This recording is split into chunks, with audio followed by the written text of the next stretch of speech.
What is shaking, people? Seder here. You are watching the creation of a piece of art that I did recently called Gom Jabbar, which the title will make more sense here in a minute. Here at the beginning, you can tell I had no idea what I was doing, and one of the little tricks that I use when I don't know what to draw is I have a folder of images on Pinterest, and I have a folder on my computer too of just interesting images, and I will drag them into Procreate and either copy them or trace them or break down the shapes in it, just anything to get my hand moving. And usually that seeing my brain seeing my hand draw makes the ideas start coming. So anything to make that happen usually helps. But at some point here, I had taken a break and saw the trailer for the new Dune film that's going to be coming out here shortly. And I'm a huge fan of the old Dune movie, the old David Lynch one. I've tried to read the book a couple times and I can't. It's just not interesting enough for me to pay attention to. But I love the world and I love the David Lynch film. A lot of people don't like it. I enjoy it. But I remember the first time I ever saw any of it. I was very young, probably too young. And I was at my grandparents' house. My grandfather used to watch movies in the living room. And I remember he was watching some weird movie, and us kids would go sit, and they were usually movies we weren't supposed to be watching, but we could because Grandpa's watching it. Like, it's fine.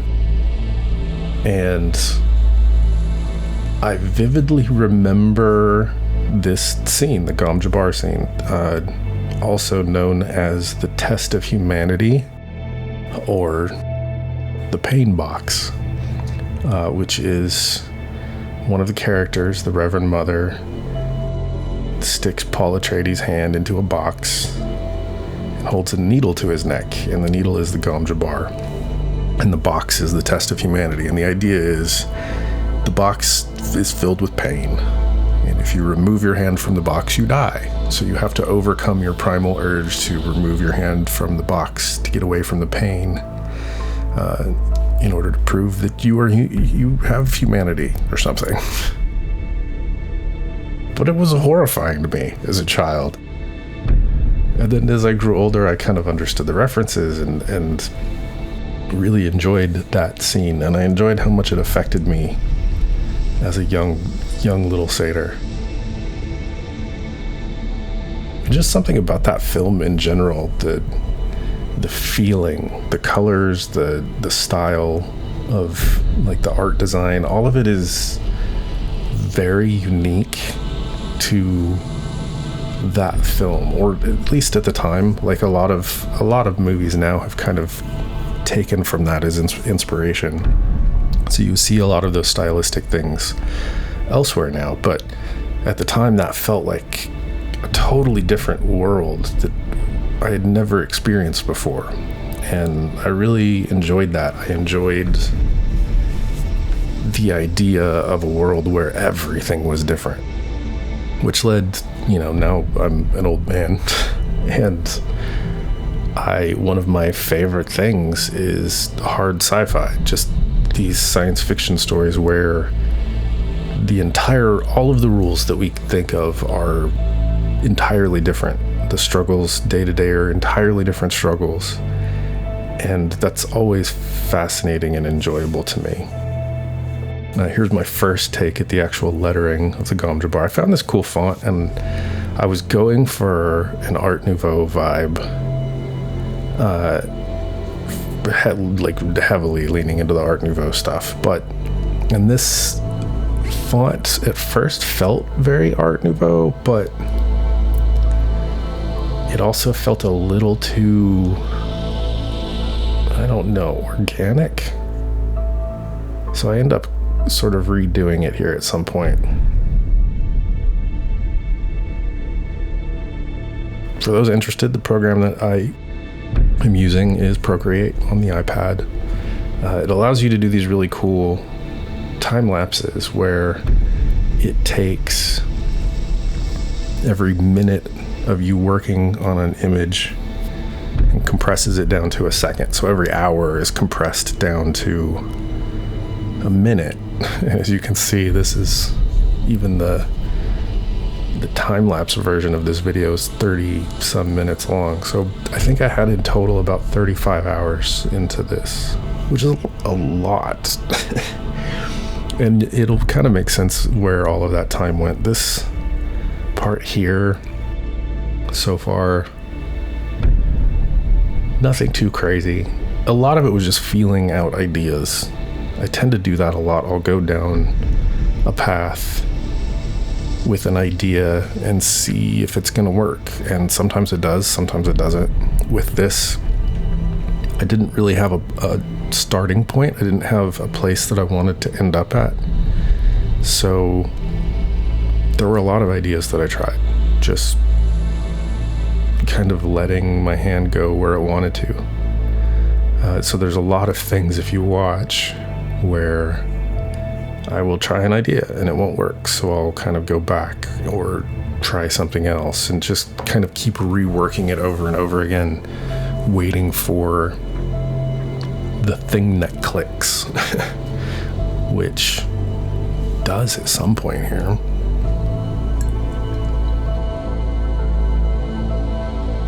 I mean, I think at this point I had pretty much figured out roughly what I wanted to do. The specifics, of course, were going to happen just with playing ideas out. I can't even tell. There we go. I was like, I can't even tell what I'm working on here, but it looks like I'm working on the hands.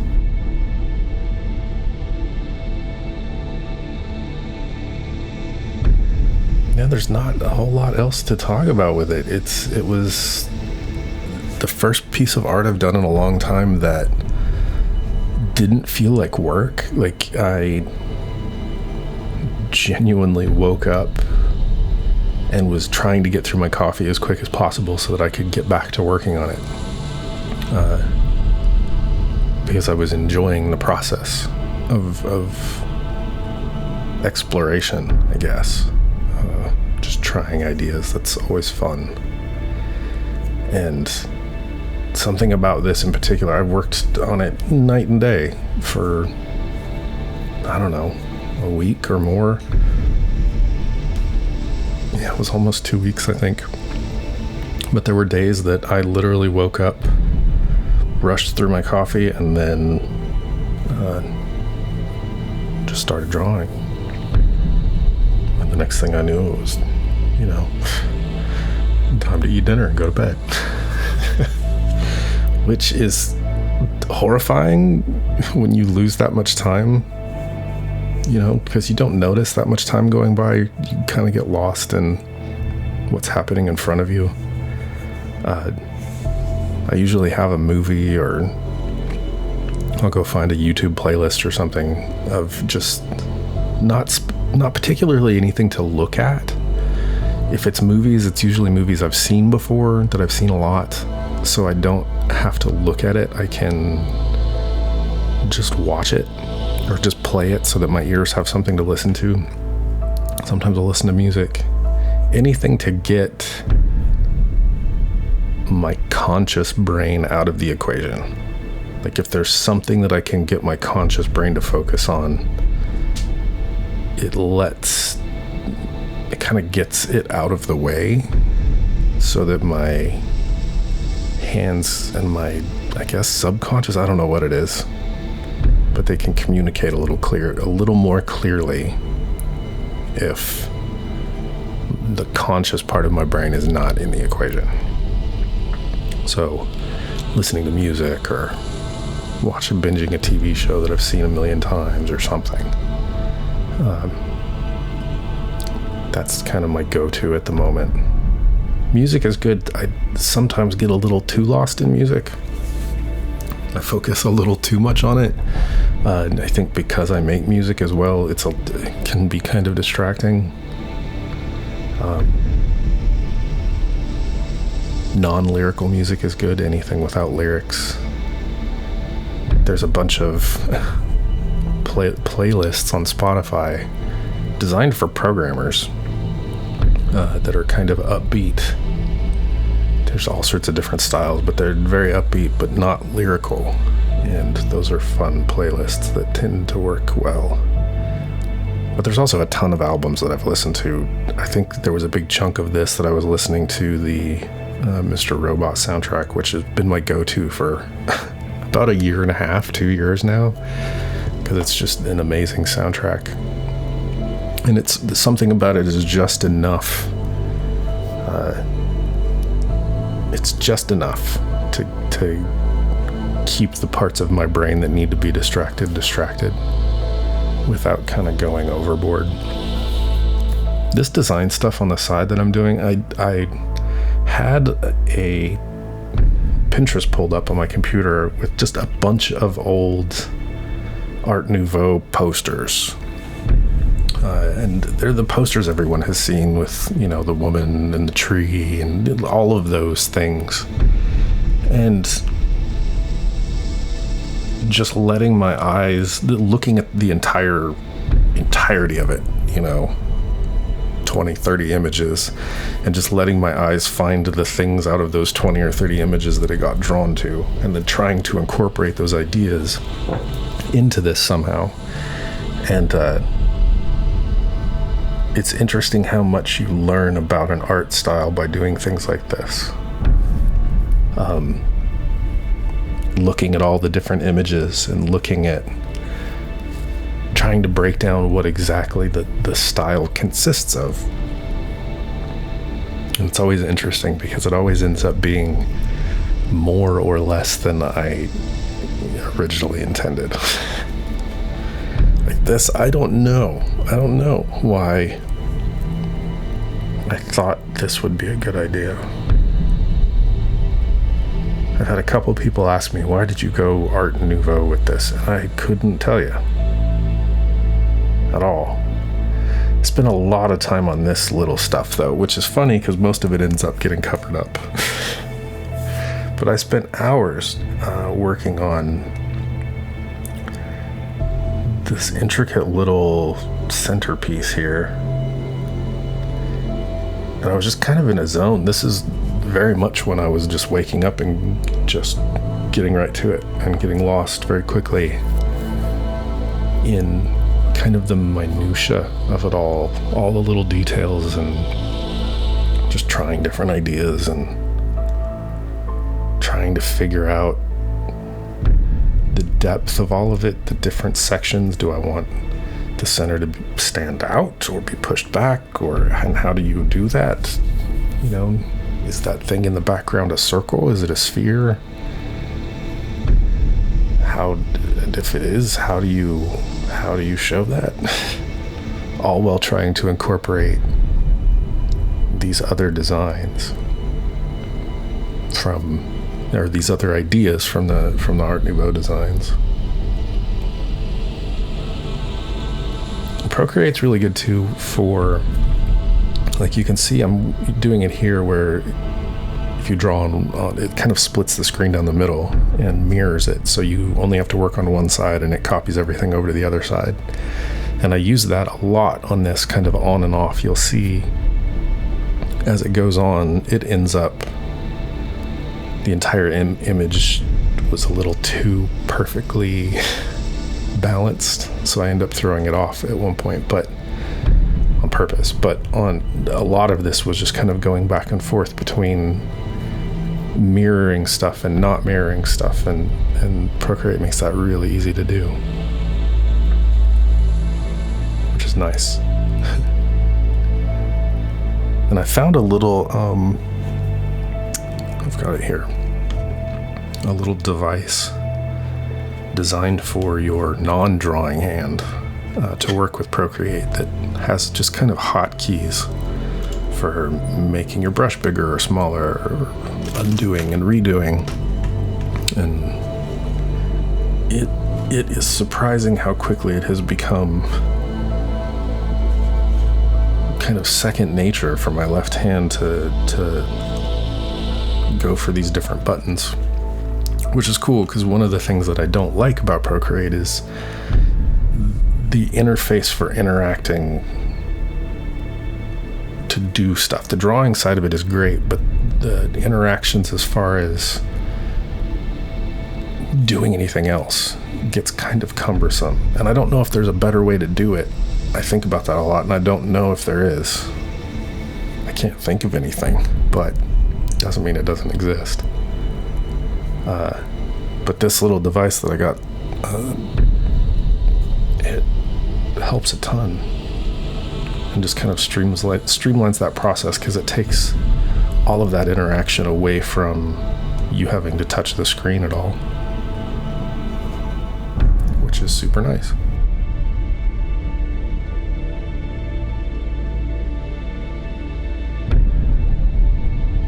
We're only like halfway through this video, which is surprising because this is pretty close. Like, most of the ideas are done. I did play quite a bit at the end with colors, trying to find a good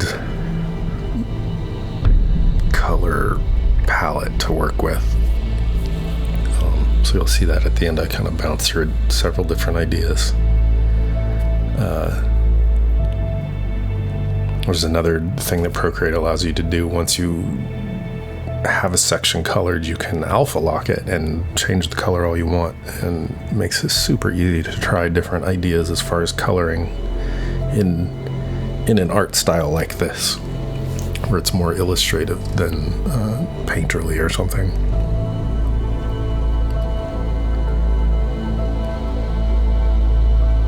It was surprising to me how organic all of the designs in those Art Nouveau pieces were. Which is what you think of when you think of Art Nouveau, right? Like, there's a very organic feel to all of it, but at the same time the lines are always very, very crisp, very distinct. I've always enjoyed that. I realized recently when working on this and digging through Art Nouveau images, trying to figure out ideas, I had, at the beginning when I was trying to figure it out, I was looking at Art Nouveau versus Art Deco, and I realized I've always had trouble with those two. And for the first time in my life, it all kind of came together, because I realized I love Art Nouveau illustration and art, but I'm not a fan of the Art Nouveau architecture. And it's the exact opposite with Art Deco. I love the Art Deco architecture, but I'm not a huge fan of the art, the illustration and stuff. Like, I like the big sculptural design pieces. Makes me think of Tim Burton's Batman movie. There's something very Art Deco about all of the design in that, or the architecture and stuff, which is, the architecture side of it is very cool, but there was not a whole lot there that I enjoyed the art style of. But the Art Nouveau stuff, I love the art.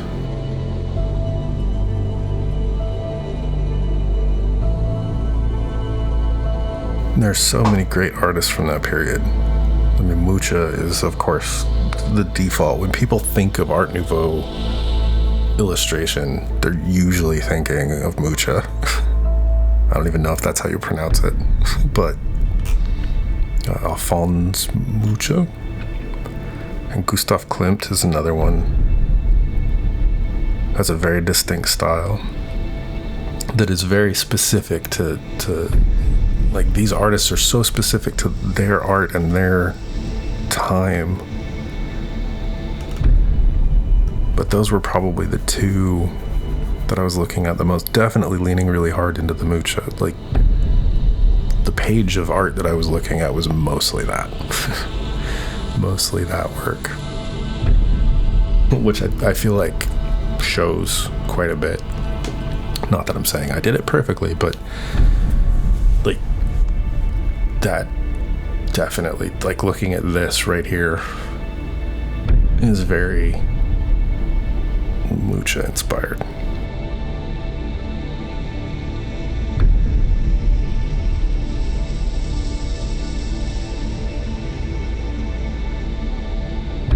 I was also trying the entire time to keep in the back of my head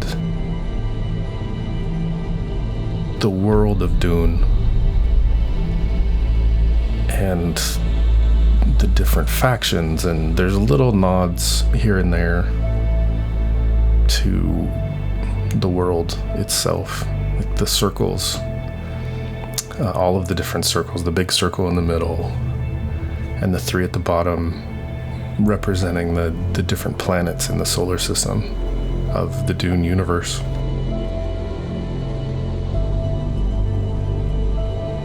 Just weird little things like that. I tried to put as much of that in as I could, having not read the books but watched the movie a whole lot.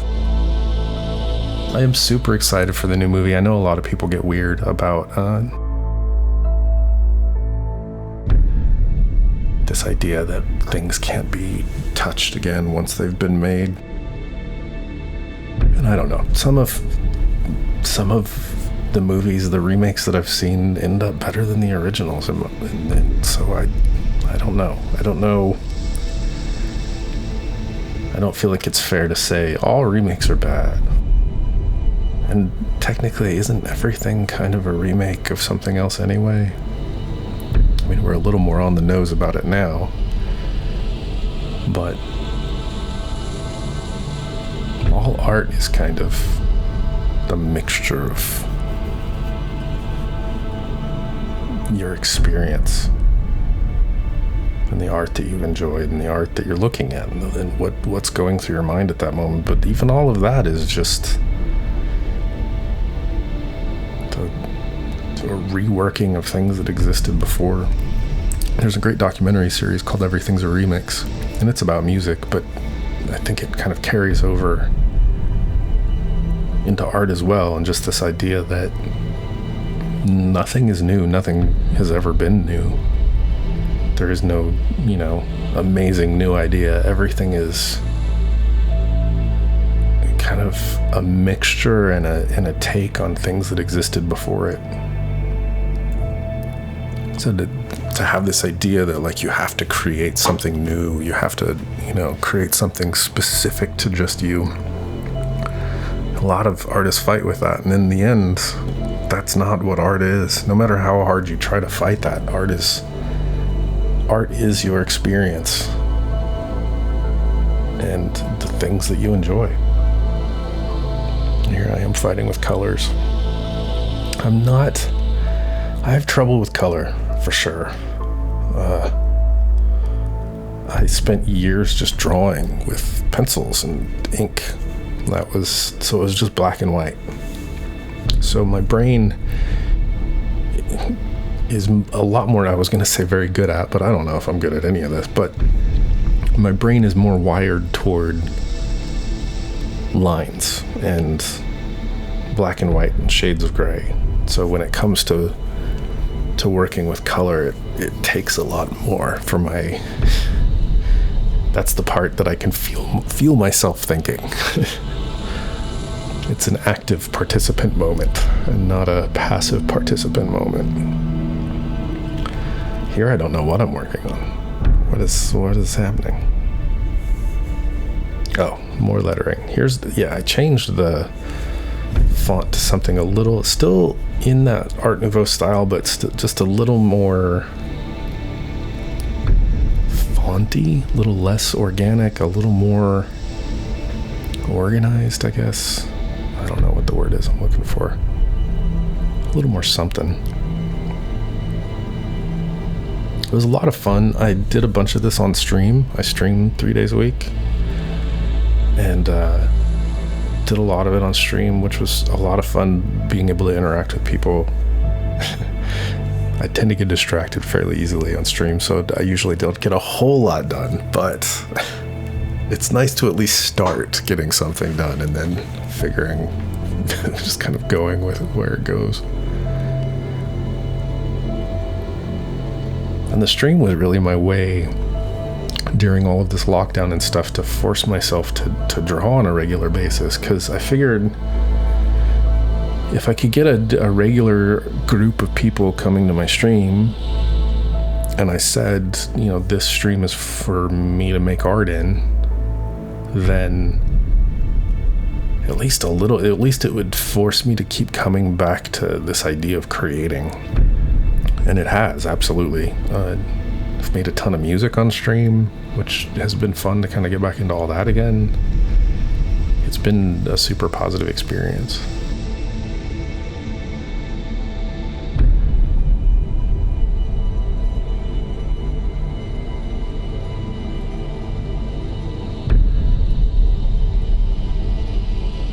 It was a lot of fun though, and I have prints done. As of this moment, there's still some for sale, signed and numbered, over on my website. I did a very limited number of them, so I don't know. If you're watching this way in the future, they're probably gone. But there's probably some version of this somewhere existing. I enjoy it too much to just not ever touch it again.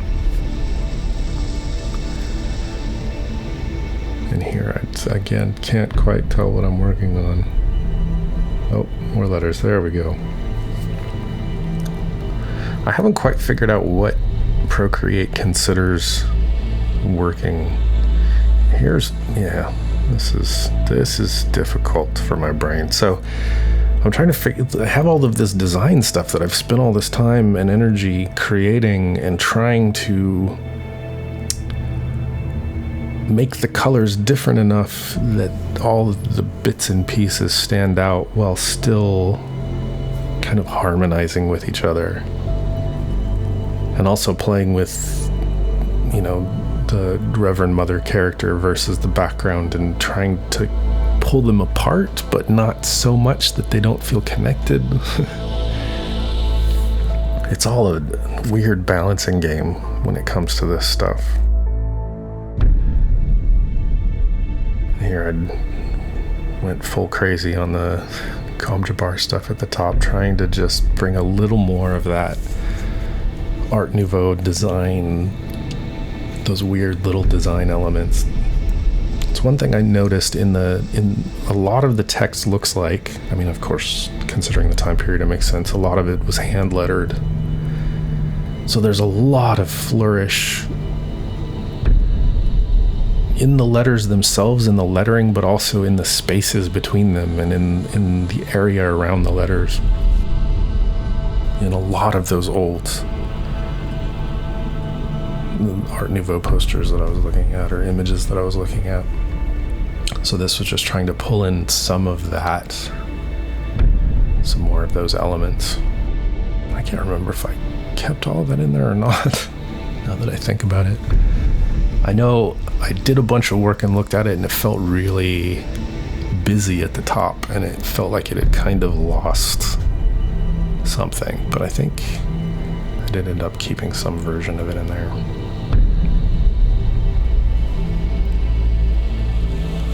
I really enjoyed this though. I do wish it hadn't taken quite so long. If I were to do this again, I don't think it would take anywhere near as long, knowing what it was going to be. Like if I knew at the beginning that this was the image that I was going to make, it would have been a lot quicker. But again, a lot of that process was just sort of finding my way to this point, which is fun. Like I don't want it to sound like I don't want that. That's part of the enjoyable part of creating art is letting it become something that it wants to be and trying to find it. Because images like this definitely feel that way. They feel like they exist somewhere already. And you're not necessarily creating it, but finding it. Which sounds really weird to say out loud. It sounds really dumb and like artsy-fartsy. But there's definitely images that you have to work to create and images that kind of come on their own. And this was definitely one of those ones. There was a lot of work involved and a lot of time, but it felt very natural. It didn't fight me much. Some of it fought me, but not enough that when I think about it, I think about the fight, which some of my art, when I look at it, all I think of is the fight and how hard it was to get that image out of me. And some of it is just stuff that I'm better at. I'm better at line work than I am color, like I've said, or kind of painterly stuff. It's all is very new to me. So that part, that probably leaned quite a bit into why this was easier for me, or felt easier for me. It was because of that. There I was trying to get the idea of a universe in a black box. I don't know if that came across or not, but it does look like we're getting close to the end here. So thank you guys for watching this video and listening to my rambling, and let me know if you enjoy this. I have a couple other pieces of art that they're shorter. They're a lot shorter, the time lapses are, so I'm probably just going to put some music behind them or something. But let me know if there's something you want to know or hear about. I do want to thank my patrons over on Patreon. I'll put their names up on here so you can see them, because they're amazing. Also all the Twitch crew. You guys are great. There's a Discord if you want to come hang out on the Discord.